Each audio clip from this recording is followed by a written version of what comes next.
سلام بر همه.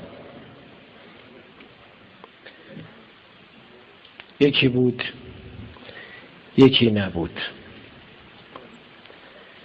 نمیدونم کدوم یکی بود، کدوم یکی نبود، ولی مسلمه وقتی این یکی بود اون یکی نبود، یا وقتی اون یکی بود این یکی نبود. بعد 50 سال نفهمیدم کی بود، کی نبود، یا کی نبود کی بود. ولی مسلمه هرچی هست هرکی نبود، چون یکی بود یکی نبود. شما میدونین کی به کی بود؟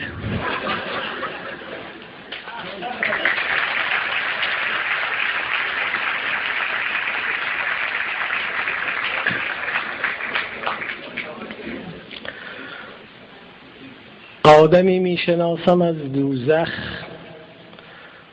خوف و تشویش دارد و من نه.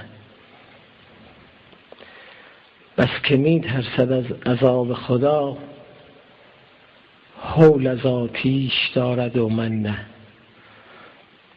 استاد نگن که حالا حرمتی کنه، ایشون از آتیش میترسید، از آتش نمیترسید. این تقصیر من نیست. دائما ذکر گوید و تسبیح در کف خیش دارد و من نه.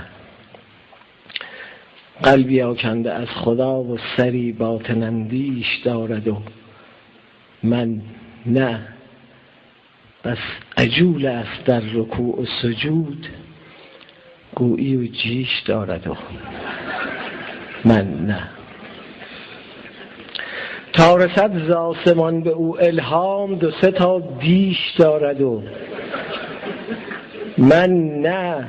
گویا با خدا بود فامیل او که این کیش دارد و من نه. بهر مأموریت ز بیت المال هی سفر پیش دارد و من نه. بر نگشته ز انگلیس هنوز سفر کیش دارد و من نه.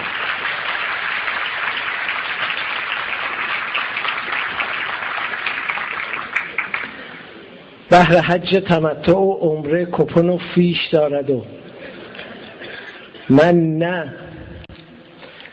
زندگی تخت نرد اگر باشد او 2 تا 6 دارد و من نه. 15 تا مغازه یک پاساژ توی تجریش دارد و من نه. در دزاشی باغ و در قلهک خانه از خیش دارد و من نه. 15 تا عیال صیغه و عقد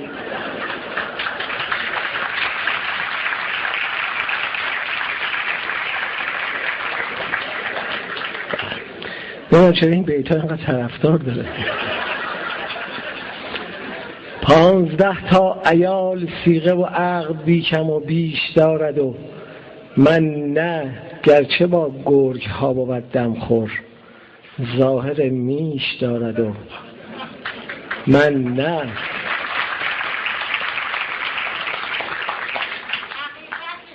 دانی او این همه چرا دارد؟ چون که او ریش دارد و